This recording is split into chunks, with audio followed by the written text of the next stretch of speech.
bem-vindos a mais uma live da Academia Brasileira de Direito. Eu sou Fábio Capilé, secretário-geral da referida academia, coordenador do sistema de lives. Esta é a nossa 16ª live.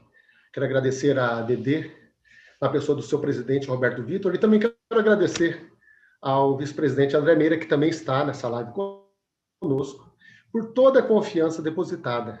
Quero agradecer também a cada membro que, dia após dia, tem se dedicado e contribuído no sentido de difundir a cultura jurídica através desse canal. Hoje teremos em nossa live a presença dos juristas Clóvis da Gama Malcher Filho, que tratará da temática A Crise das Empresas na Pandemia, e Inês da Silva Félix, que tratará da temática Direito Coletivo do Trabalho na Reforma Trabalhista. Também teremos como mediadores nessa live, como já informado, o vice-presidente da AMD, André Malcher Meira, e o membro da AMD, Tito Souza do Amaral. Passo a palavra, então, para o mediador André Meira, que fará a apresentação dos nossos expositores. André Meira, a palavra é sua.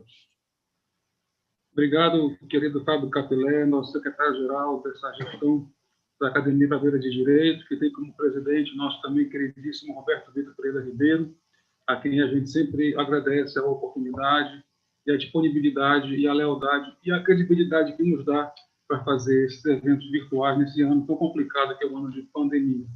Como foi dito, hoje é a nossa 16ª live da ABD, uma live muito importante que vai tratar sobre 2 temas atualíssimos, a crise das empresas na pandemia e o direito coletivo do trabalho na reforma sindical. 2 temas que se entrelaçam, trabalhista versus comercialista e vice-versa.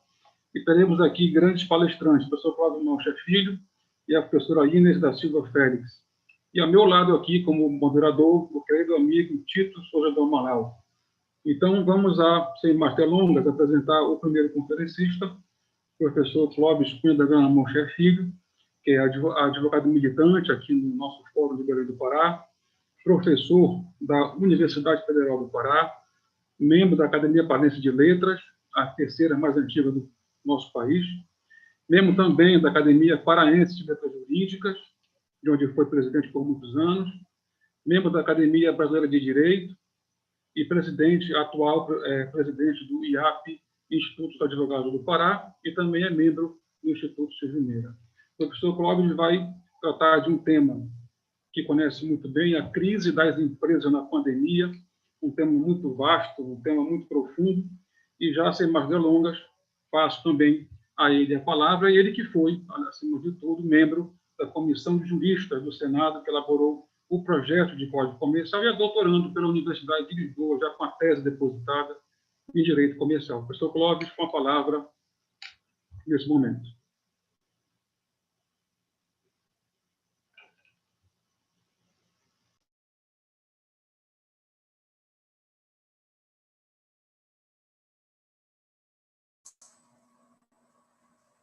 Probleminha técnico, de início, rápido. Eu queria, em primeiro lugar, agradecer ao nosso presidente, Roberto Vitor, ao nosso coordenador de live, do nosso membro, Fábio Capilé, cumprimentar a professora Inês da Silva Félix, que aqui vai dividir hoje à tarde comigo, e os nossos queridos debatedores, André Malcher Meira e Tito de Souza do Amaral. Esse tema, crise das empresas na pandemia, eu vou abordar ele em 4 cenários. Primeiro, o cenário econômico, em seguida, o cenário legislativo, o que é que se fez durante esse período. Em terceiro, o cenário da crise da empresa em si.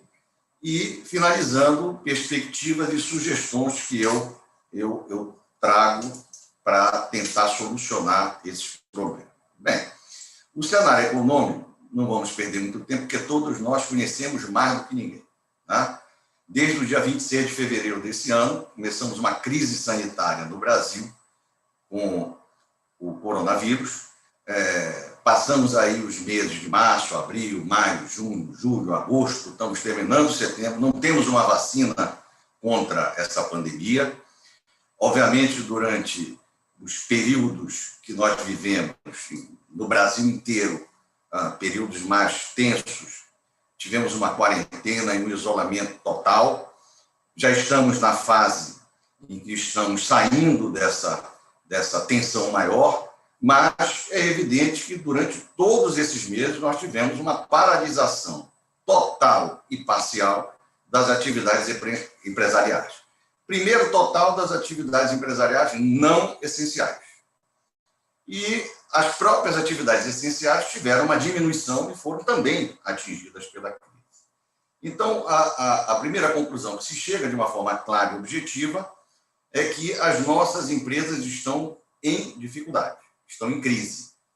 Algumas numa crise muito grande, outras numa crise média, outras numa pequena crise e, excepcionalmente, uma ou outra que não entraram em crise e não estão em crise.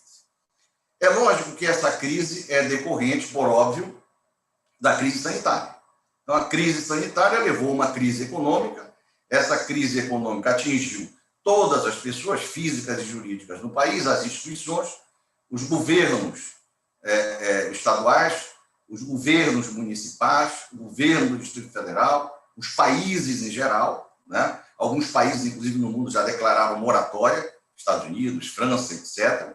Então, dentro dessa situação, é lógico que o que se esperava e se espera é que o Poder Legislativo crie mecanismos rápidos e eficientes para que, no caso específico que eu vou falar aqui das empresas, elas possam vencer essa crise a curto prazo, né?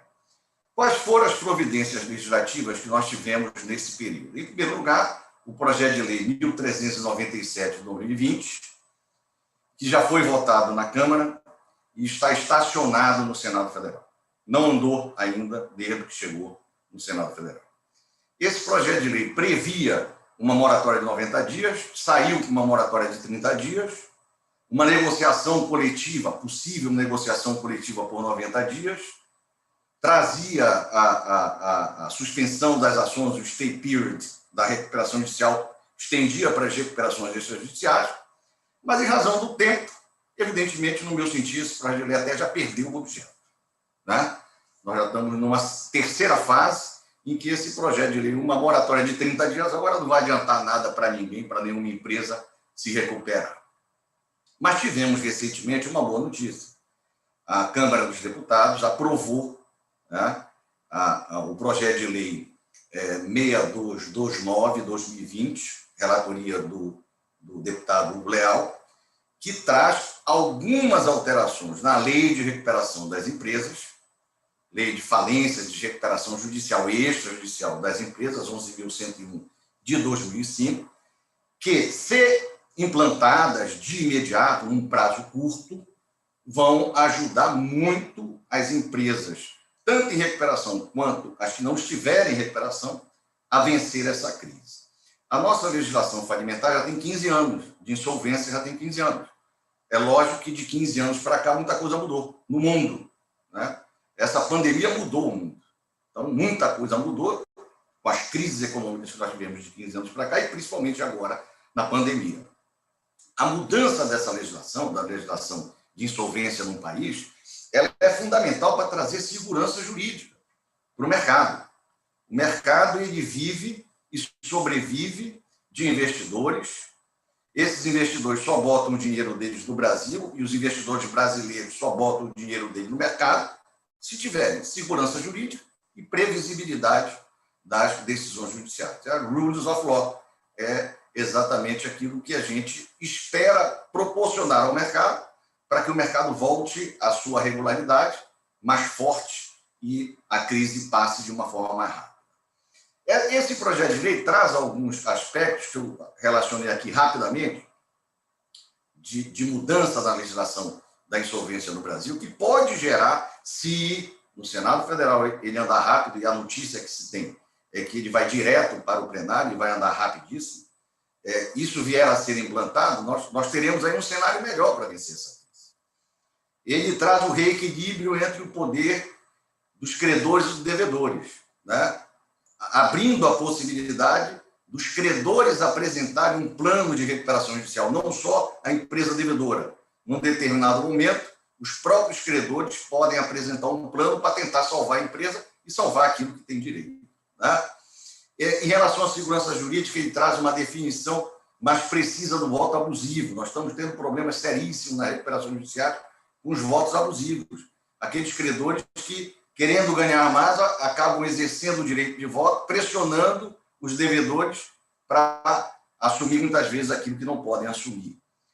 Temos requisitos para a consolidação substancial dos grupos empresariais, alguns ajustes no prazo de suspensão, proteção dos atos praticados de boa-fé e outras coisas. Modernização e desburocratização e celeridade do processo de recuperação, com perícia prévia, deliberações por sistemas eletrônicos. E o fundamental, que é o que eu vou mais explorar, né? Ele traz modificações na recuperação extrajudicial que vai levar esse procedimento de recuperação judicial a algum sucesso no Brasil, né? Ele reduz o quórum de aprovação da Assembleia Geral de Credores da recuperação judicial de 60% para 50%, mais um voto. Ele traz a possibilidade da suspensão dos processos, ele inclui o crédito trabalhista mediante acordo coletivo de trabalho e assim, com essa possibilidade, digamos assim, dessa recuperação judicial, nos cenários que eu vou analisar a partir de agora, e aí vocês vão entender a minha conclusão, eu acho que se isso vier à tona neste momento, vai ajudar muito. Qual é o problema maior das empresas no Brasil hoje? Crédito. As empresas estão falidas. 40% das empresas do Brasil fecharam suas portas. Elas estão falidas. As empresas que estão funcionando, as que estão funcionando, nunca deixaram de funcionar, e as que voltaram a funcionar, os empresários são artistas, né? São pessoas que realmente estão correndo atrás para ajudar o nosso país. Essas empresas precisam de crédito. Esse crédito só vem através das instituições financeiras. Crédito barato. O governo está ajudando. O governo criou alguns programas, está botando dinheiro no banco, o banco emprestar. Já está se vendo alguma coisa, mas os bancos continuam, infelizmente, praticando juros altíssimos. E com prazos curtos ou médios. Então, as empresas estão realmente numa situação em que, para que elas saiam dessa crise, elas têm que renegociar suas dívidas. Só crédito não vai adiantar. Então, o momento para que essas empresas, a grande maioria das empresas do Brasil, possam sair dessa crise, elas têm que fazer um processo de renegociação do passivo que elas têm para poder respirar e tentar, evidentemente, correr aí a vida novamente. O primeiro cenário que a gente vai analisar aqui seria o cenário que eu acabei de falar, da renegociação extrajudicial. A melhor alternativa que as empresas têm hoje, que os empresários têm hoje, é tentar, através de advogados, através até diretamente, negociar as suas dívidas com seus credores, seus contratos com seus credores. Estamos vivendo uma pandemia. A pandemia, evidentemente, era imprevisível. Aplica-se a teoria da imprevisão para os contratos civis, uma certa restrição para os contratos empresariais, que são contratos interempresariais. Não se pode aplicar a eles o Código do Consumidor, por exemplo, mas, evidentemente, esse é o melhor caminho. Se todos os empresários que estão hoje no Brasil em dificuldade forem bater as portas do judiciário para tentar uma revisão contratual, tentar uma recuperação judicial, o judiciário, que já está abarrotado, vai explodir. E aquilo que se espera de um retorno imediato ou imediato não vai ser. Então, realmente, o primeiro cenário que nós temos hoje é que as empresas e os empresários têm que tentar negociar as suas dívidas para poder alongar o prazo de pagamento, conseguir um abatimento e, evidentemente, os credores têm que negociar também, né? Infelizmente, nós temos uma tendência no Brasil a levar tudo que tem de problema para o judiciário, mas eu acho que essa pandemia ela influenciou um pouco na cabeça de todo mundo. Eu, pelo menos no meu dia a dia, estou vendo credores que antigamente não negociavam sentando na mesa de negociação. Porque tentando ajudar os empresários, tentando ajudar as empresas, porque sem as empresas o país não vai andar. O segundo cenário, que eu acho um cenário que se abre se esse projeto de lei que está no Senado vier a ser aprovado com uma certa rapidez, é a possibilidade da recuperação extrajudicial. A lei de falências atual, ela trata da recuperação judicial, mas ela também trata da recuperação extrajudicial, mas no Brasil, essa ânsia de querer resolver tudo no judiciário fez com que não se adotasse muito a recuperação judicial. E ela é fundamental por dois motivos. Primeiro, que ela é muito mais rápida. Você faz uma negociação, convoca seus credores, negocia, leva só para a homologação judicial e ela é muito mais barata. Não tem que pagar o administrador judicial, não tem que pagar custas judiciais, não tem que pagar uma série de coisas. Então, a recuperação extrajudicial, com a diminuição do quórum de 60%, de 3/5, para 50%, para aprovar um plano, ela se torna um caminho pavimentado para quem não conseguir negociar as suas dívidas diretamente, possa tentar fazê-lo sem chegar ainda ao judiciário. Agora, é lógico que a gente sabe que existem momentos em que os credores são intransigentes, principalmente as instituições financeiras. No Brasil, nós temos 5 grandes bancos, né? Se essas instituições financeiras fecharem as portas, é lógico que a única saída das empresas será seguir para o caminho da recuperação judicial, que é um processo que tem dado certo, é um processo que é destinado a empresas que podem se recuperar, que estão em atividade e podem se recuperar. Não deve ser, se a empresa já não tem condições de manter sua atividade e não tem condições de se recuperar, ela deve ir direto para a autofalência, liquidação, porque o processo de recuperação judicial ele não deve ser usado para fins escusos. É um processo que é um pouco mais lento do que a recuperação extrajudicial, lógico, mas pode-se ter alguma efetividade na renegociação das dívidas das empresas, dos empresários hoje, através do judiciário. Temos também, para terminar esses cenários, aquelas empresas que já estão em recuperação judicial, que já apresentaram um plano, mas que não foi levado esse plano para a Assembleia Geral de Credores, e esse plano já está defasado, em razão da crise. Basta que essas empresas apresentem um novo plano para a Assembleia que virá. E as empresas de recuperação judicial que já estão com o plano aprovado, estão cumprindo o plano e vão ter dificuldade de pagar esse plano. Essas empresas podem pedir, no juízo da recuperação, no juízo recuperacional, uma revisão de seus planos. Então, veja, tudo o que a legislação nos traz pode nos levar a solucionar o problema da crise da empresa. Mas é fundamental separar o joio do trigo. Existem empresas que efetivamente já estão falidas e por esse caminho devem seguir. Existem empresas que têm recuperação, que devem seguir primeiro o caminho da negociação direta, se não conseguirem uma recuperação extrajudicial, e aí, se não conseguirem, aí sim, uma recuperação extrajudicial, mas desde que efetivamente possam se recuperar e tenham condições de se recuperar. Tá? E, por fim, nós temos aquelas empresas que vão se aproveitar da situação, que não estão em crise, mas querem se aproveitar da crise para, de alguma forma, conseguir facilidades que não têm naturalmente. Eu acho que essas empresas, que são a minoria, não vão estragar com tudo isso que a gente pode fazer para salvar as empresas do Brasil. Para terminar, meu tempo já está acabando, quais são as sugestões que eu traria para que a gente pudesse, digamos assim, superar essa crise das empresas no Brasil em razão dessa pandemia? Se possível, uma moratória. Já está até um pouco tarde, mas lá no início, o ideal seria a legislação trazer a possibilidade de uma moratória de 4, de 6 meses, para que as empresas pudessem suspender o pagamento de suas dívidas e aí sim tentar uma recuperação sem nenhum problema. O prestígio, a renegociação extrajudicial, seja direta ou através da RJ extrajudicial, é fundamental, né? A participação dos advogados nisso é muito importante. Nós temos que mudar a nossa concepção, nós temos que fazer o papel do advogado no tripé da justiça, tentando também evitar que os processos cheguem na justiça.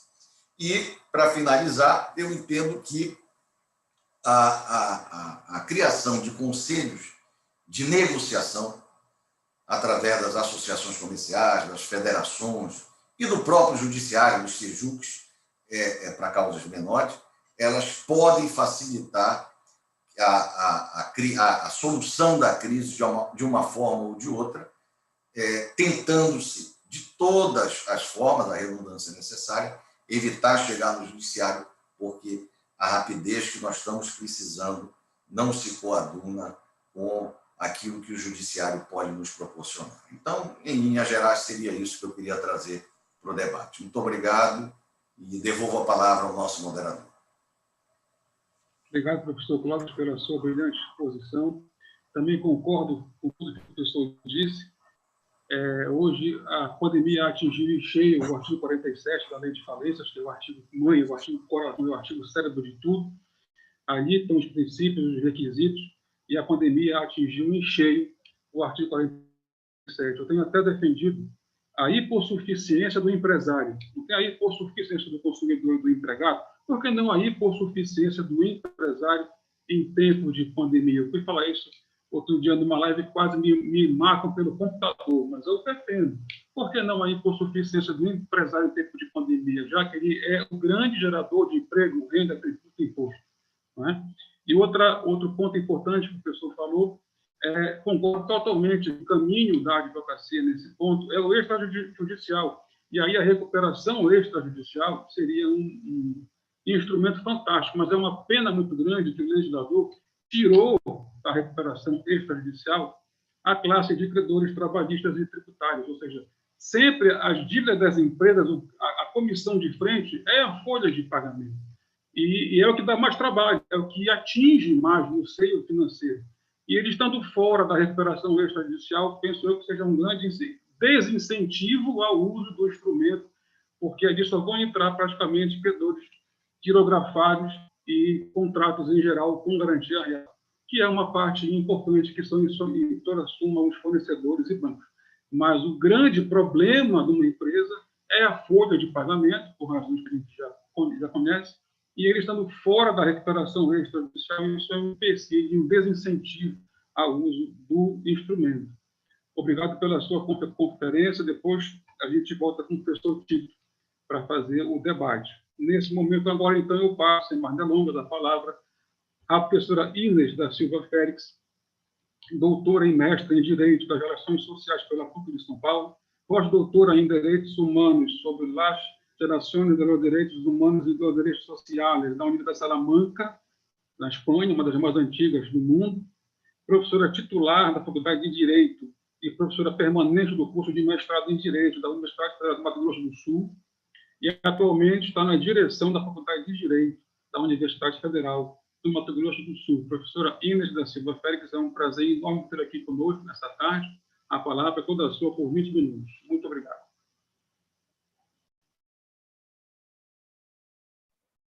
Microfone. Boa tarde. É uma honra fazer parte dessa mesa. Quero dizer que o tema, aparentemente, ou de início, tratado pelo Dr. Clóvis, pode não ter ligação, mas ao final veremos que tem muita ligação com o que eu vou tentar apontar. Eu agradeço essa oportunidade, eu quero parabenizar em especial nosso secretário-geral da academia, o Fábio Capilé, que está à frente desse projeto das lives. Eu acho que esse momento de pandemia trouxe muitas dificuldades, mas também algumas vantagens que nós não tínhamos antes, que é a possibilidade de debater com muita rapidez, com facilidade de trazer nomes e pessoas e pensamentos de vários lugares, não só do Brasil, mas do mundo. Eu penso que esse é um caminho que talvez não tenha volta e que pode ser bem aproveitado, não só agora. Eu resolvi tratar desse tema porque ele teve não só um impacto com a reforma trabalhista, mas também num momento de pandemia, e esse tema foi abordado agora há pouco, ele também retorna, né? Então, o direito coletivo, eu pretendo especificar dois direitos ou princípios relacionados ao direito coletivo e também um aspecto importante dentro desses direitos. Primeira questão é a liberdade sindical, né? Como que ela foi tratada no Brasil e como ela foi concebida e pensada do ponto de vista internacional. E a negociação coletiva também, porque ambos direitos ou princípios, né, a liberdade sindical e a negociação coletiva, elas são institutos desse direito coletivo, que trata do aspecto relacionado às representações sindicais, aqueles direitos que têm a ver com todos os trabalhadores de uma maneira geral, e não individualmente com cada um, e que também são institutos que poderiam ou deveriam ter sido bastante chamados, e isso a OIT alerta, nesse momento de dificuldade econômica das empresas. E se nós estamos falando em dificuldade econômica das empresas, que é uma realidade, imagine dos trabalhadores, né? Então, se para as empresas é difícil encontrar caminhos, para os trabalhadores ainda mais, quando algumas empresas optam para iniciar o seu momento de solução, justamente abrir mão de uma quantidade de trabalhadores. E, nesse caso, né, esse trabalhador tem poucas opções ou nenhuma opção quando ele vai para o desemprego. E um outro aspecto que, a título de introdução, é bom comentar, quando o trabalhador vai para o desemprego, né, ou quando ele está afastado, no caso da suspensão contratual, ele precisa de uma proteção, e essa proteção cabe a quem? Ao Estado. Por quê? Porque o direito do trabalho é direito social, e o direito social, ele depende de uma prestação do Estado, e é um compromisso que o Estado assumiu, porque é um direito humano. Agora, retomando a questão do direito coletivo, ou da liberdade sindical e da negociação coletiva, como direito humano, eles estão na Declaração Universal dos Direitos Humanos, eles estão no Pacto dos Direitos Econômicos, Sociais e Culturais, em especial a liberdade sindical, na Convenção Americana dos Direitos Humanos, que trata da liberdade de associação. Eles estão,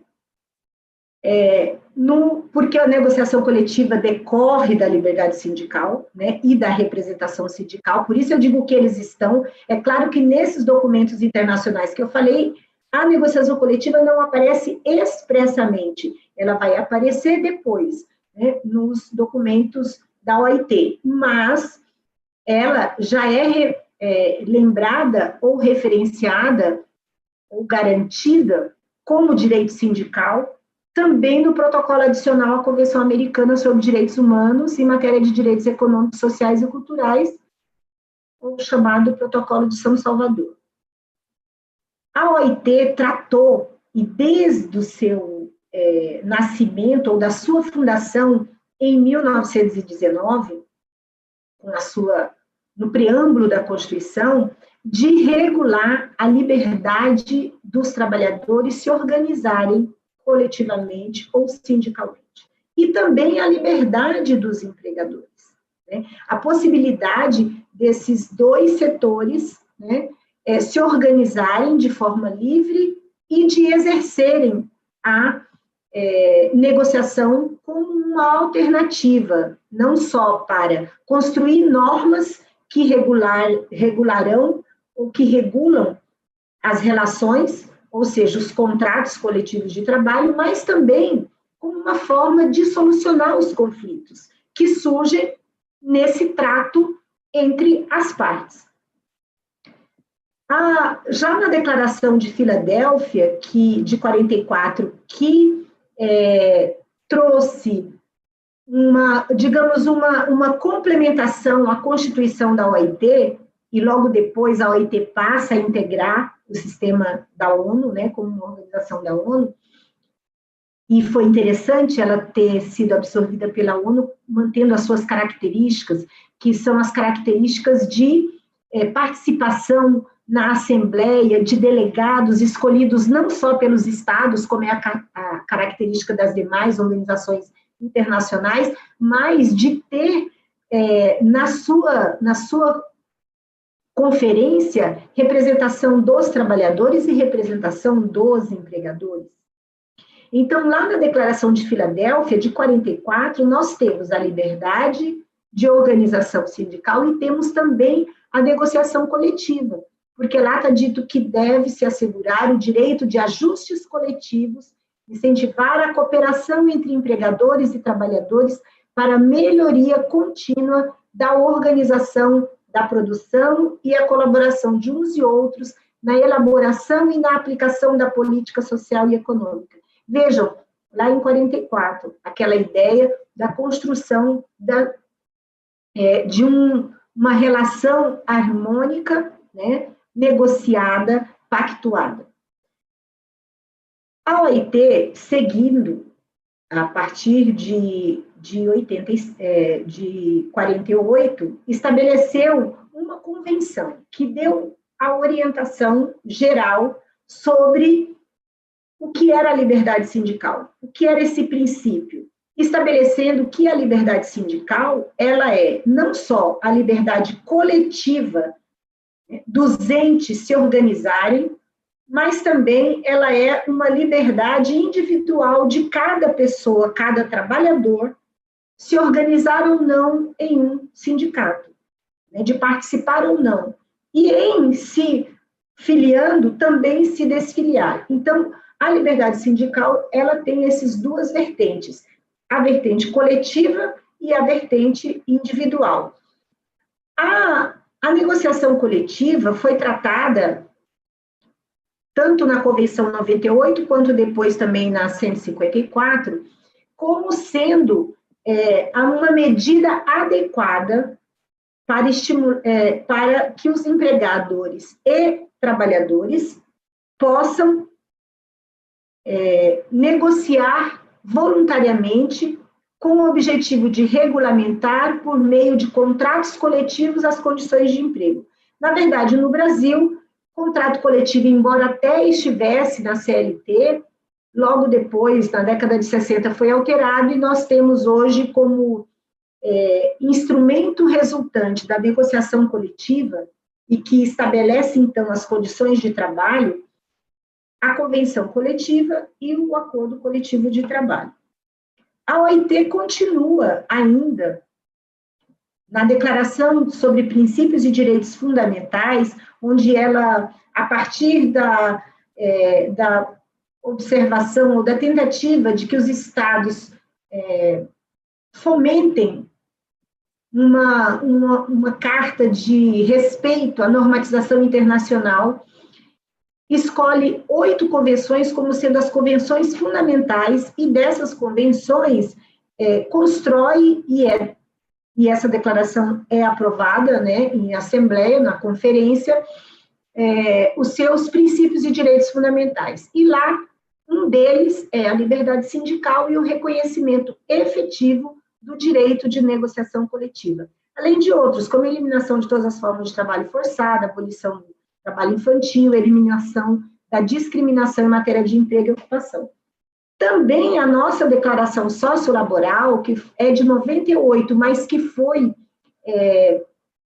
complementada em 2015, trata tanto da liberdade sindical quanto da negociação coletiva, instando os estados a fomentarem, primeiro, a respeitarem a liberdade e, em segundo lugar, fomentarem a negociação coletiva. A gente sabe que no Brasil,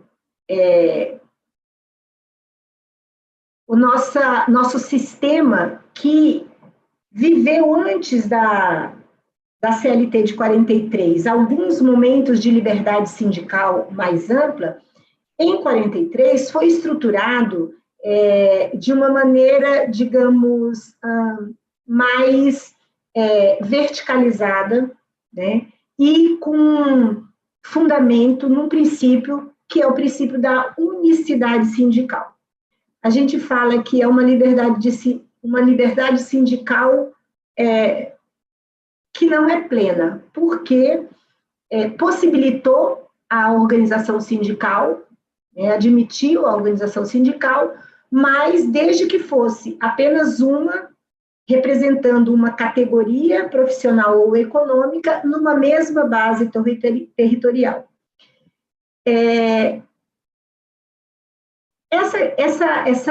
Essa limitação vertical na categoria profissional, tendo como conceito de categoria profissional aqueles trabalhadores que podem se organizar desde que tenham profissões idênticas, ou profissões similares, ou profissões conexas, ela é uma maneira de limitar a liberdade sindical.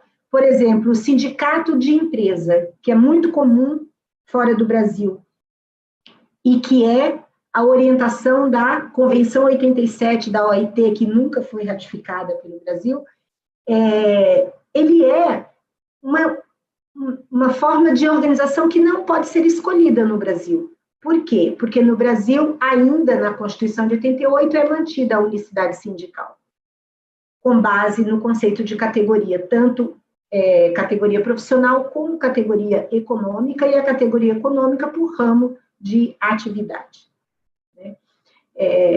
Do Brasil, também uma outra questão foi a introdução da contribuição sindical obrigatória, ou seja, só pode ter um sindicato de uma mesma categoria e os trabalhadores têm que sustentar, independentemente deles serem ou não filiados à entidade. Por quê? Porque eles estão e fazem parte da categoria profissional e são representados pelo sindicato na negociação coletiva.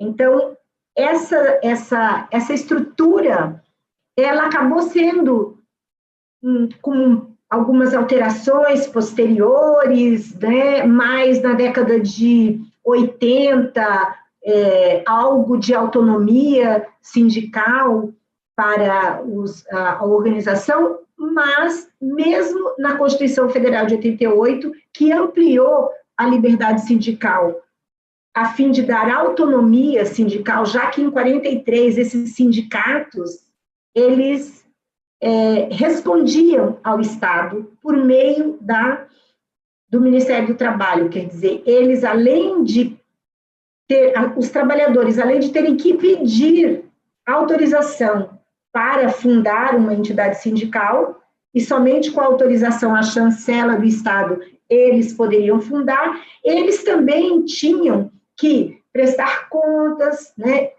Não havia autonomia sindical. A entidade não se regia pelo próprio estatuto. Isso foi mudado com a Constituição de 88 e a autonomia sindical, então, foi reconhecida.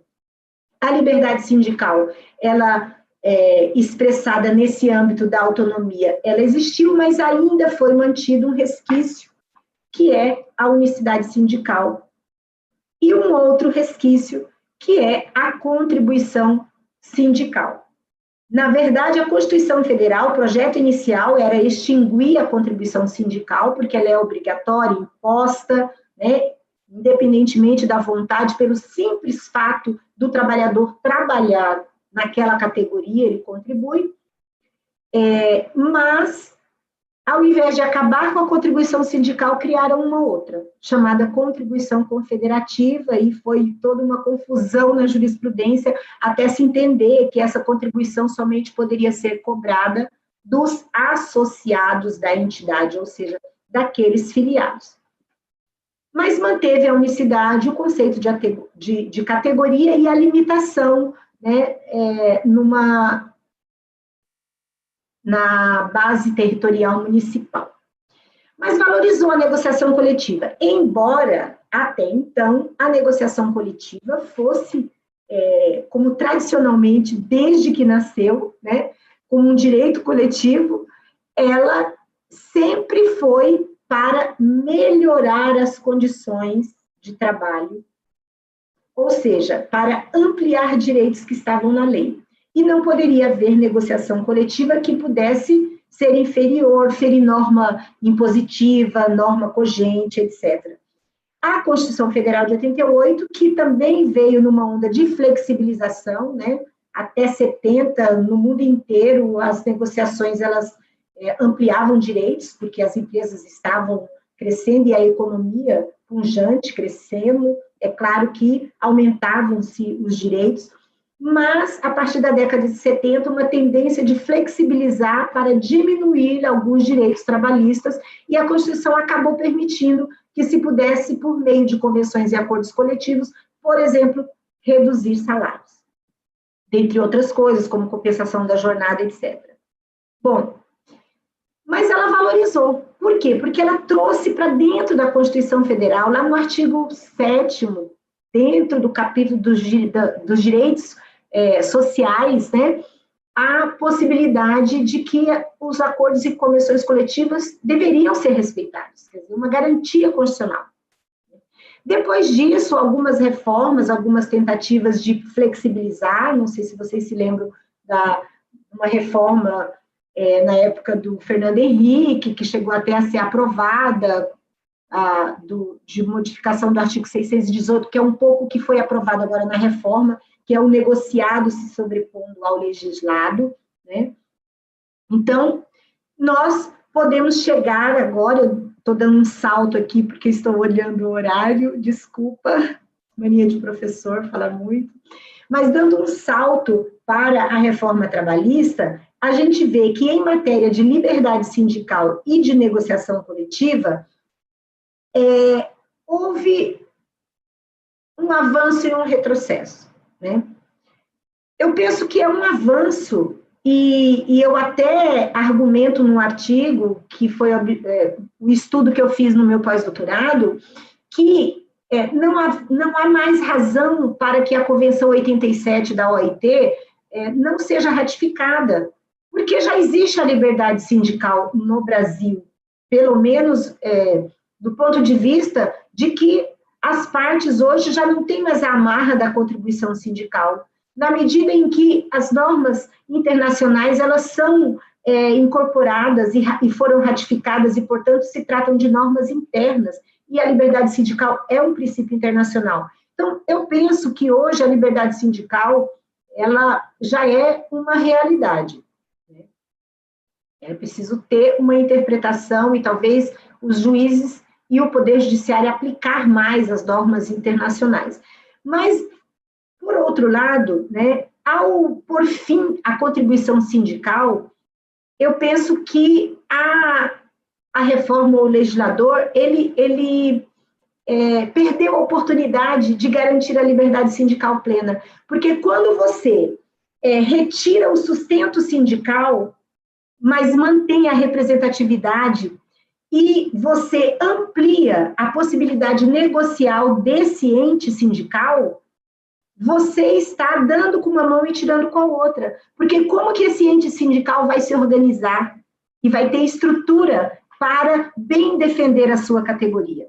Então, é muito perigoso hoje você pensar o desenvolvimento da negociação coletiva com um sindicato que não se sustenta, que não tem um número razoável. Caiu a filiação sindical novamente, num patamar muito grande. Então, os sindicatos não têm sustento, eles não têm força para negociar.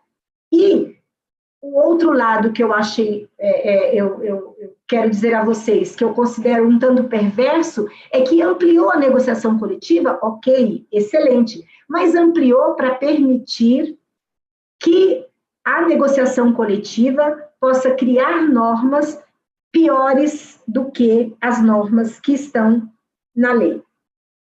E se você tem um sindicato débil do lado dos trabalhadores, você tem a possibilidade de uma pressão maior do lado dos empregadores para conseguir acordos que diminuam direitos. E isso, inclusive, fere o princípio internacional do não retrocesso. Então, essas questões, eu vejo que são questões importantes e que a reforma trabalhista, infelizmente, ela não veio, né, de uma maneira que eu vejo salutar ou melhorar.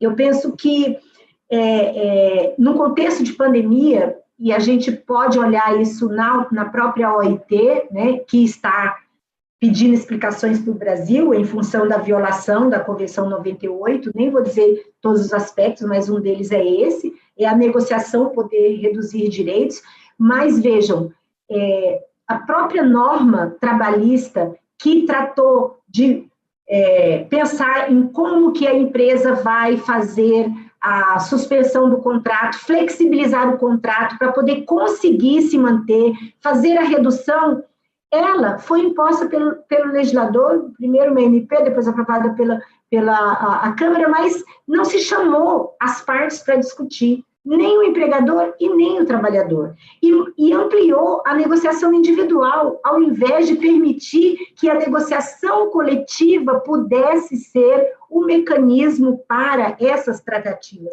Porque, como disse o Dr. Clóvis, tem empresas que estão atuando de uma forma que tem umas necessidades e empresas que têm outras necessidades. É que algumas podem até querer se aproveitar. A gente sabe disso. Em momentos de crise, nós tivemos aqui no Mato Grosso do Sul, em 2008, né, nós tivemos frigoríficos que despediram de uma hora para outra metade dos seus empregados. E depois teve que contratar novamente, porque viu que ele estava achando que ia ter a crise não veio e ele se antecipou. Então, eu penso que a alternativa é a alternativa posta internacionalmente, é a alternativa do diálogo social, é a alternativa da negociação coletiva, que pode trazer não só o enfrentamento agora da pandemia, mas principalmente o enfrentamento do que vem pós-pandemia, por exemplo, regulamentação de teletrabalho, né, a redução do trabalho, a questão do desemprego, dentre outras coisas. Eu peço desculpa por ter extrapolado um pouquinho o tempo e agradeço a oportunidade. Obrigado, professora Inês da Silva Félix, pela sua exposição. Eu confesso que é um tema que me instiga muito, porque o direito sindical, eu sempre fiz uma pergunta que é a seguinte: eu acho que todos os países têm empresas e vaga de emprego. Todos os países têm produção, indústria, comércio e serviço. Todos os países do mundo têm relação de trabalho e relação entre empresas. O Brasil, no cenário internacional, tem 92% do número dos sindicatos no mundo. O Brasil tem 17 mil sindicatos. Os Estados Unidos da América, que é um país muito mais industrial que nós, em comércio e serviço, tem 190. Os outros países da Europa, Japão, tigres asiáticos, nem se fala. Então, a OIT vir falar isso só do Brasil, porque nós correspondemos a 92% do número de sindicatos no mundo. Eu estava lendo outro dia, professora, e vi que foi criado em São Paulo um sindicato que só a nomenclatura dele tem 32 palavras. Repito, só a nomenclatura do sindicato tem 32 palavras. Então, eu sou completamente a favor da reforma trabalhista. Eu acho que as relações, as negociações coletivas entre patrão e empregado, se forem para o bem de ambos, porque conciliação é bem de ambos, acordo é bem de ambos, e for acima da legislação, não tem problema. A gente nunca pode esquecer que a CLT, em 43, ela teve como base a Carta do Lavoro do Mussolini. Dois diplomas legais que foram criados por dois ditadores. A origem é esta. Então, o direito tem que superar isso. A crise das empresas hoje, sobretudo, a comissão de frente sempre foi o passivo trabalhista. Pelo medo da sua justiça especializada e pelo medo desse crédito virar contra si, logicamente. Então, com essas considerações, eu passo a palavra ao meu colega debatedor também, Tito Souza do Amaral, advogado criminalista e professor universitário, mestre em Direito Constitucional pelo IDP, promotor de Justiça aposentado de Goiás e membro da Academia Brasileira de Direito. Professor Tito do Souza Amaral, com a palavra. Obrigado, doutor André, caro amigo, confrade da ABD, querido Fábio Capilé, organizador desses encontros, professora Inês Félix, que abrilhanta este debate, querido Clóvis Malcher, brilhante na sua exposição. Quero cumprimentar também o nosso presidente da ABD, Roberto Vitor. Quer dizer que é um prazer e uma honra estar aqui. Professor Malcher, o senhor levantou muito a questão da recuperação das empresas, né? Inclusive falou, prega aí e defende a questão da recuperação extrajudicial. Mas uma questão que me preocupa e que eu levanto, nós temos acompanhado, e tem eu acompanho poucas, mas acompanho algumas recuperações judiciais, e nós temos visto que os juízes, os administradores fazem um balé danado para evitar as fraudes. O sujeito, não raro, pede a recuperação judicial depois de ter tirado o patrimônio da empresa e passado para o seu patrimônio pessoal, e aí, não raro, os credores buscam a desconsideração da personalidade jurídica e por aí vai. Essa recuperação extrajudicial, embora, como o senhor disse bem, nós temos uma mania de judicialização de tudo, parece que só o judiciário que consegue fazer as coisas. Mas, neste caso específico, eu pergunto ao senhor, será que essa recuperação extrajudicial não daria muito mais poder aos fraudadores? É claro que a gente não pode deixar de fazer as coisas por imaginar que vai haver fraude nesse instituto ou naquele. Mas será que isso não sairia do controle estatal, criando esse instituto? E o segundo ponto também que eu trago, depois, se for o caso, a gente volta. Nós tivemos lá já quase 800 mil empresas fechadas nesse período aí de pandemia. Mas me parece que dessas 800 mil, pelo menos 799 mil são de pequenas ou microempresas, né? Essas pequenas e microempresas não estão muito subprotegidas, porque a gente sabe que são exatamente as pequenas e microempresas que têm o maior número de empregados, embora a microempresa tenha 1, 2 ou 3, ou às vezes só 1, mas, no contexto geral, são as que mais empregam.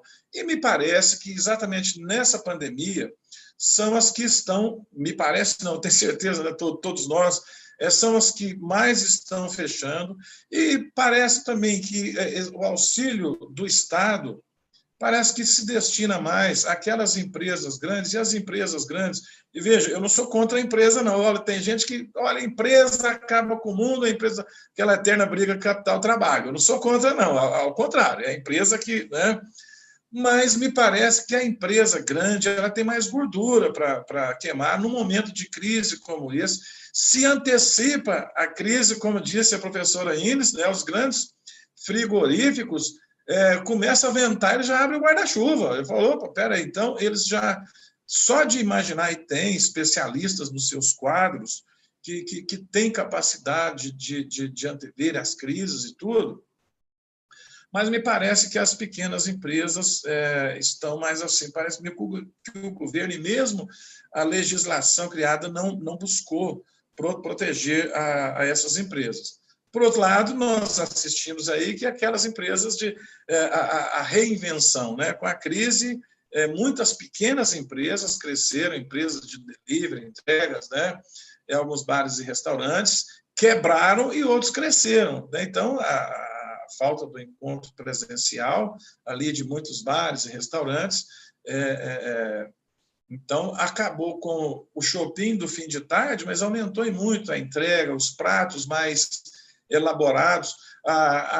Esses dias aconteceu uma coisa interessante, a Associação Goiana do Ministério Público inteiro fez aniversário agora e fez uma festa e contratou de uma empresa o jantar completo, vinho, prato quente, chega em casa só botar no micro-ondas e tal, fez um jantar completo para 4 pessoas, então cada um associado passava na porta, pegava a sua, vamos dizer, a sua cesta de jantar, levava para casa, etc. Foi um sucesso total e fizeram até uma live, todo mundo fez um brinde, etc. Então, uma coisa bacana, ou seja, criatividade. a reinvenção. Não estou dizendo, então, que o Estado deva se afastar disso, mas acho que essa reinvenção é bastante importante.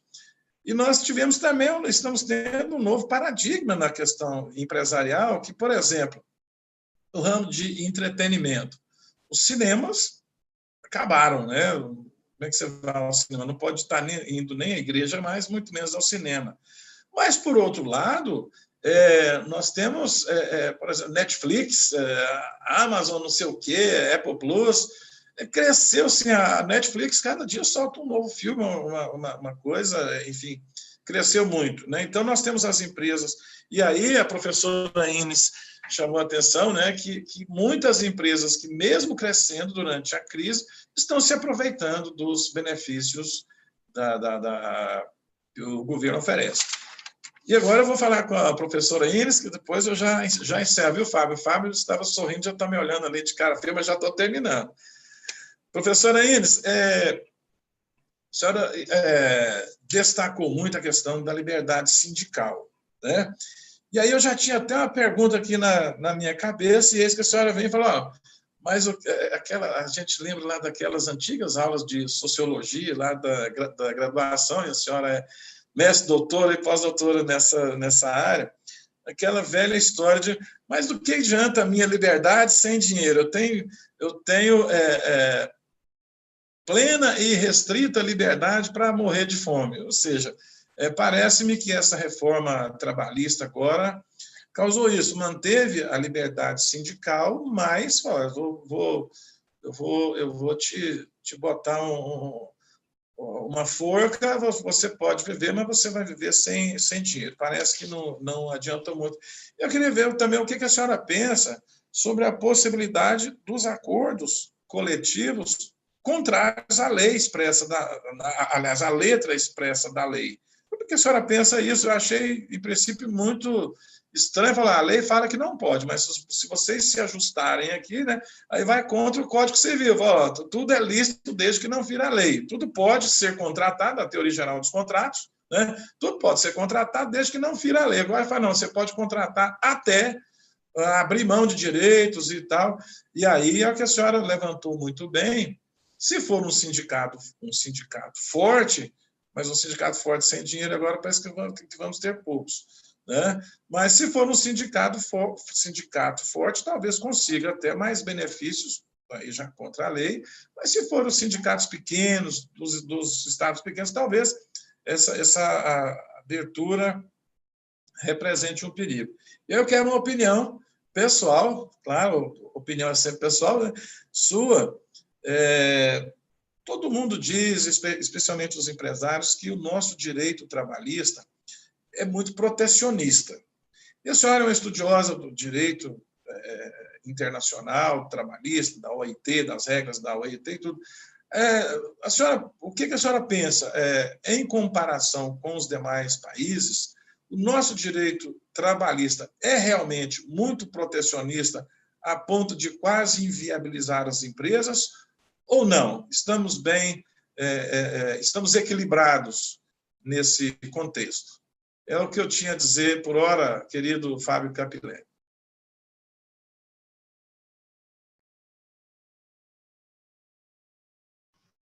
Obrigado, professor Tito. Passo agora a palavra ao professor Clóvis Malcher para retornar a contestação ao professor Tito. Depois a professora Ines, automaticamente. Ok. Professor Tito, em relação ao primeiro assunto, a recuperação extrajudicial, os problemas, veja bem, o processo de recuperação, ele só tem uma coisa que é a verdade.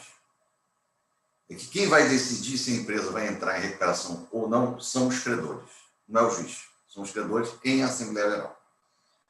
Ora, se nós anteciparmos essa Assembleia Geral sem entrar na Justiça, por uma Assembleia extrajudicial, são os credores que vão decidir. Se eles decidirem a favor, se vai pegar esse plano e vai pedir uma homologação judicial desse plano, aonde será, o juiz vai determinar, através do edital, que quem quiser impugnar possa, se esse plano não for, por unanimidade, correto? Então, todos os mecanismos de defesa de fraude, etc. e tal, vão existir também. Não há a menor diferença. Ao fim e ao cabo, quem decide são os credores. Por que eu vou entrar com uma recuperação judicial e levar 1 ano para fazer uma Assembleia Geral, gastar uma fortuna, infelizmente tem que dizer isso, com colegas advogados, com custas judiciais, administrador judicial, se eu posso fazer tudo isso extrajudicialmente e depois levar apenas à homologação judicial? O mecanismo de controle legal vai existir em ambos os casos, ok? Para mim, se houvesse qualquer fraude, tanto num quanto noutra, recuperação judicial ou extrajudicial, a pessoa que foi prejudicada pode ir ao judiciário para tentar resolver, independentemente até se não houvesse a previsão legal. Então, eu vejo que a recuperação extrajudicial, a dificuldade que nós temos hoje é o quórum.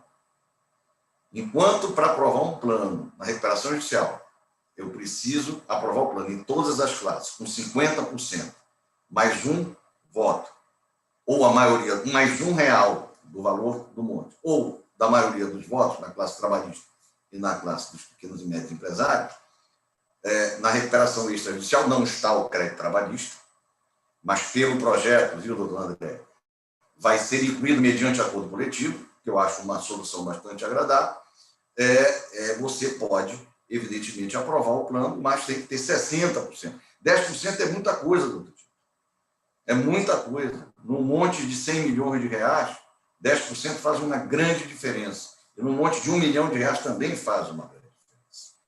A segunda questão que o senhor colocou diz respeito a essa diferença de tratamento no Brasil entre as empresas pequenas, médias e grandes. Eu acho que nós temos uma legislação boa em relação a isso. Tá? Acho que o Simples Nacional trouxe grandes vantagens para a economia nacional. Nós temos a grande maioria, quase 95% das empresas que sustentam esse país são pequenas e micro e pequenas empresas, microempresário individual, etc. Agora, o volume das grandes empresas, ele é muito grande. Então, ele se compara à união das micro e pequenas empresas. Né? A verdade é que no nosso país, quem sustenta o nosso país são os micro e pequenos empresários. Né? Por outro lado, se a gente for olhar as 5 maiores empresas em faturamento em 2019 no Brasil, 3 bancos, Banco do Brasil, Banco Itaú, Banco Bradesco, Vale e Petrobras. 3 bancos, uma mineradora e uma petróleo e óleo. Você pegar nos Estados Unidos, é Google, é diferente. Né? Facebook, etc. Enquanto em alguns países o maior faturamento vem de empresas que estão investindo em ciência e tecnologia, o Brasil é banco. É banco. E se cobra nesse país, a crise vem se acumulando, que os bancos aniquilam com as empresas desse país, médias e pequenas e grandes empresas desse país. Só para vocês terem uma ideia, agora, na pandemia, todo mundo disse que os bancos iam negociar. Eu tive um cliente que tinha um cheque especial, empresarial, negociou, só que, quando ele foi ver a negociação, o juro dele desceu de 14% para 7%. Isso não é juros. Isso não é nada mais, nada menos do que uma agiotagem institucionalizada. Quem manda nesse país são os bancos. Então, enquanto o nosso país estiver no topo da pirâmide das empresas que mais faturam, 3 bancos de 5, 3 bancos, 60%, no meu sentido, o nosso país não vai crescer muito, não. E mais ainda quando os bancos não emprestam, a não ser com segurança absoluta. Agora, só para terminar, nesse projeto de lei que eu acabei de falar, que está lá no Senado Federal, de alteração da lei de falência, originariamente, ele previa o projeto de lei, que a trava bancária não iria receber a proteção que tem hoje. Iria para dentro da recuperação judicial. Na última hora, saiu. Por quê? Quem manda são os bancos. Infelizmente, essa é uma realidade. A empresa no Brasil, ou em qualquer local do mundo, precisa de capital. O capital não é só do dono. O dono não é dono da empresa, o dono é investidor. Ele pega uma parte do capital dele e investe para a produção, e a partir daí, evidentemente, ele vai para o mercado, ele vai precisar de financiamento, etc. Não há dúvida, quero só registrar para terminar, que o país, o governo federal, tem dado uma grande ajuda financeira às micro e pequenas empresas do Brasil, e até às médias empresas, com a liberação de linhas de crédito recentemente, linhas de crédito com prazo de pagamento longo, inclusive com pagamento só a partir de 6 meses. Então, o governo está fazendo a parte dele. Só que ele passa o dinheiro para o banco e o banco não empresta. Porque se ele emprestar, a empresa não pode ter Serasa, a empresa não pode ter protesto, a empresa não pode estar sendo executada. E quem é que na pandemia está pagando as suas contas e não está no Serasa? Das empresas que estão em dificuldade. Então, é um ciclo vicioso. O dinheiro tem, mas não empresta porque não pode. Não quer correr risco. Não quer correr risco. Ganha muito, 14% no cheque especial, e não quer correr risco. Aí é difícil. Eu vejo, nós precisamos de uma reforma bancária também no nosso país. Né? Uma reforma onde os bancos passem a ganhar menos e a distribuir mais. Não para os seus acionistas, mas para a população em geral, para as empresas e para o povo brasileiro. Essa é que é a grande questão no meu sentido. Não sei se respondi a sua indagação. Ok? Obrigado, professor Clóvis. Para já caminhar para a conclusão, passo a palavra à professora Inês Félix para as considerações finais, inclusive sobre a minha colocação antes de passar a palavra ao professor Clóvis. Professora Inês, com a palavra. Obrigada, doutor André. Nós pensamos muito parecido, doutor André, porque, veja só, eu até não citei que a CLT era, como muitos dizem, e você lembrou, uma carta cópia de Mussolini, né, mas ela tem características corporativas, mas em homenagem ao Susequinde, né, nosso ministro, que foi um dos autores do projeto, e porque uma vez até ele escreveu um artigo, eu já tinha ouvido uma palestra dele nesse sentido, mas ele escreveu um artigo para dizer que a CLT não era uma cópia da Carta del Lavoro italiana, e deu vários exemplos, e um desses exemplos foi exatamente o que você comentou e que eu comentei também, a unicidade sindical. Ele dizia, olha, a Carta da União Soviética também tem unicidade sindical, e ninguém diz que a CLT copiou a Carta da União Soviética. Mas me parece que é uma contradição no Brasil você ter unicidade sindical, que é o quê?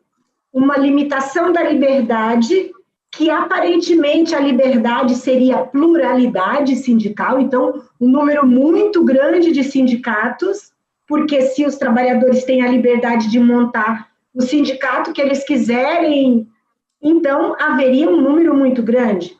E na unicidade haveria o quê? Um número menor. E o senhor coloca, o Brasil tem mais de 16 mil sindicatos, entre sindicatos de trabalhadores e empregadores.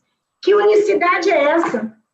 Por quê? Porque por conta do conceito de categoria profissional ou da união dos trabalhadores por meio de conexão, similaridade, permite que, no âmbito, mesmo tendo unicidade, possa haver a dissociação de categorias, o desmembramento, e aí permite-se essa grande facilidade. E outro mecanismo, por que os trabalhadores montam um monte de sindicatos e se desmembram e fazem sindicatos pequenos? A contribuição sindical era um fator preponderante, porque ela era uma garantia de sustento. Né? Então, um dirigente sindical não precisava fazer nada, a não ser montar um sindicato, e depois se sustentar em cima, não fazer política de associação, de filiação, de nada. Então, nós temos muitos sindicatos, não é porque nós temos liberdade, é porque nós não temos liberdade, porque na liberdade só existe, quer dizer, só se estabelece quem tem competência, né? Então, eu acho que o que o legislador da reforma errou foi nisso, foi de não dar a liberdade e de retirar o sustento. Então, acho que essa que é uma questão que se combate, né? É o fato, e nisso a OIT está certa. E, fazendo um vínculo com a pergunta do doutor Tito, quando ele fala sobre o acordo coletivo que piora as condições mínimas da lei, é um aspecto que a OIT considerou como contrário à Convenção 98, que foi ratificada no Brasil. Ou seja, ela é norma interna. Então, é preciso explicar, por exemplo, por que uma categoria de trabalhadores como os hipersuficientes, que é, de maneira muito estranha, uma categoria criada, uma discriminação entre trabalhadores pelo fato dele ter, né, o trabalhador tem um nível superior e recebe X, então ele tem outra relação de trabalho, né, em relação aos demais trabalhadores, uma discriminação injustificada. E como o próprio professor, doutor André também comentou, o direito de trabalho, ele tem como núcleo, como conteúdo central, a relação de trabalho, e ele é cosmopolita mesmo, tem no mundo inteiro. Essa relação se reproduz da mesma maneira no mundo inteiro, né? Então, é estranho você estabelecer. Agora, o acordo coletivo, pela reforma sindical, ele ainda tem um componente mais perverso, que eu imagino que não vai ser, o Poder Judiciário não vai, de forma alguma, interpretar dessa forma que está, literalmente. Ele diz que, feito o acordo, ou quando esse acordo é submetido ao Poder Judiciário, o juiz não pode interferir no conteúdo, ele só pode verificar as condições que o Código Civil diz, se aquilo foi feito, se cumpriu os prazos, se foi assinado, a regularidade formal, ele não pode interferir no conteúdo, por conta de que o artigo 611 autorizou que vai em várias matérias a negociação coletiva, uma vez pactuando-se uma cláusula, ainda que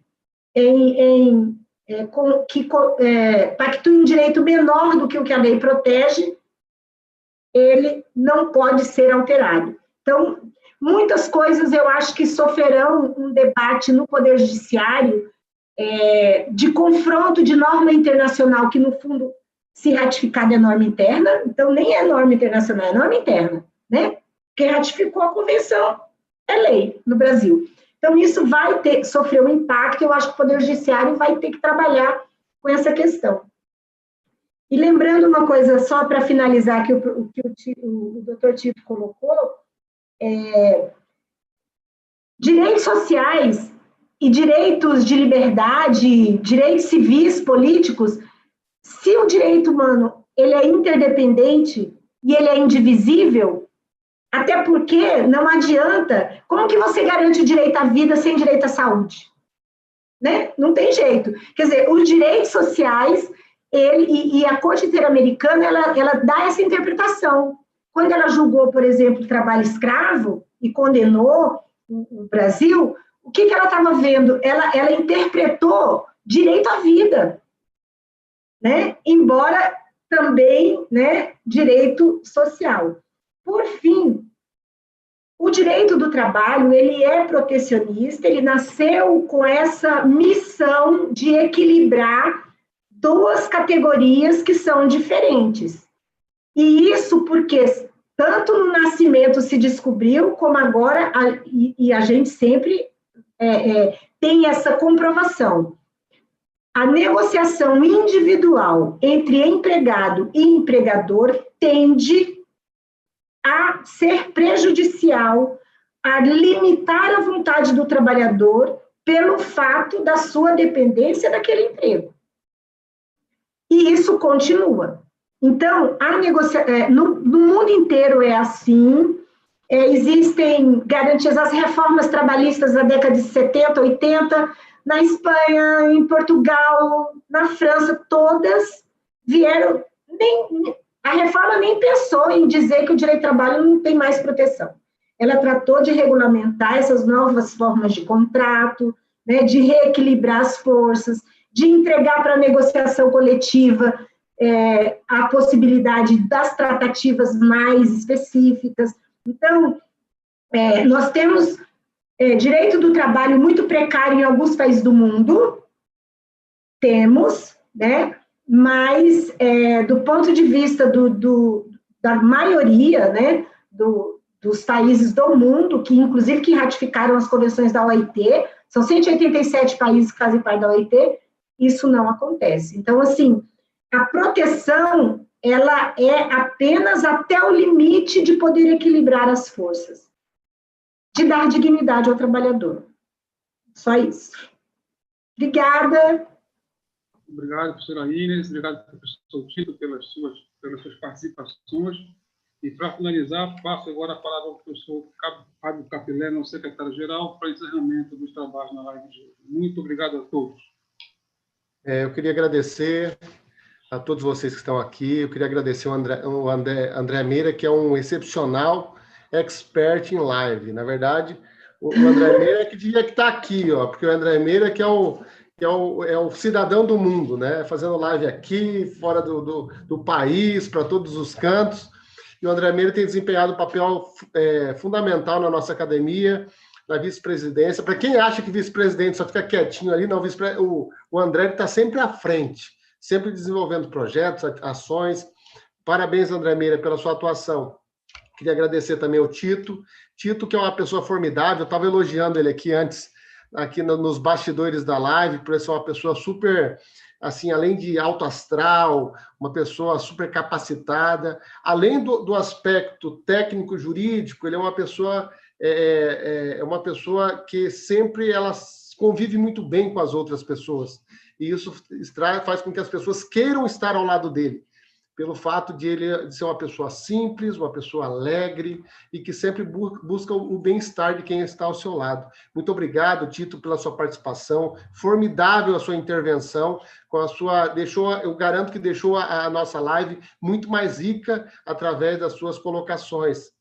Professora Inês, que é uma excepcional professora, que tem uma vida acadêmica formidável. Hoje ela está à frente da Universidade Federal do Mato Grosso do Sul, ela que coordena toda a parte do direito, e ela faz isso muito bem. É uma pessoa que nos representa de uma forma maravilhosa, não só pela docilidade, mas também pela sua capacidade, tá? Acadêmica e profissional. E o Clóvis Malcher. Clóvis, eu queria agradecer você, que é uma referência na advocacia do seu estado e do país. Eu tenho a oportunidade de estar sempre com o Clóvis, nós fazemos parte também do Colégio de Presidentes também, de Instituto dos Advogados, porque ele é presidente do Instituto dos Advogados do Pará, eu também sou presidente do Instituto dos Advogados de Mato Grosso. Então, a gente tem a oportunidade de estar sempre convivendo, e eu sempre estou aprendendo com o Clóvis, que o Clóvis é uma pessoa de um conhecimento, e também ele é de uma pessoa uma generosidade muito grande em propiciar às outras pessoas que estão ao seu lado a oportunidade de aprender. Muito obrigado, Clóvis, por essa generosidade. Eu queria agradecer a todos que participaram também do chat, que tiveram aqui, marcaram presença aqui na data de hoje, assistindo, elogiando, fazendo as suas observações acerca da live. É muito importante vocês, para que a gente possa estar aqui difundindo. Vocês são a razão de estarmos aqui. Agradeço ao conjunto da academia por estar propiciando a oportunidade dessa difusão jurídica aqui e fora do Brasil. Eu tenho muito orgulho de ter o companheirismo de vocês ao longo do dia a dia. Agradeço a todos de uma forma geral, e aqui nós encerramos também a academia fazendo um agradecimento especial, sem o qual essa live não aconteceria, que é exatamente a Online Certificadora, que é uma empresa que principalmente na pandemia, ela está fazendo um trabalho social muito grande, que ela está fazendo com que as pessoas tenham condição de se comunicar, de trabalhar, de fazer uma série de outras coisas, por estar propiciando a possibilidade de você estar assinando, fazendo tudo quanto é procedimento através do sistema virtual. E a online, ela acreditou nesse projeto, e ela vem conosco ao longo de todas as lives, dando todo o suporte para a gente. Muito obrigado, online, por participar desse projeto. Agradecemos a todos de uma forma geral, e assim, dessa forma, a Academia Brasileira de Direito se despede de mais uma live, certo que no mês que vem estaremos com uma outra live também, trazendo assuntos de relevância jurídica para todo o Brasil. Muito obrigado a todos, obrigado aos presentes, e a ABD está conectada em você.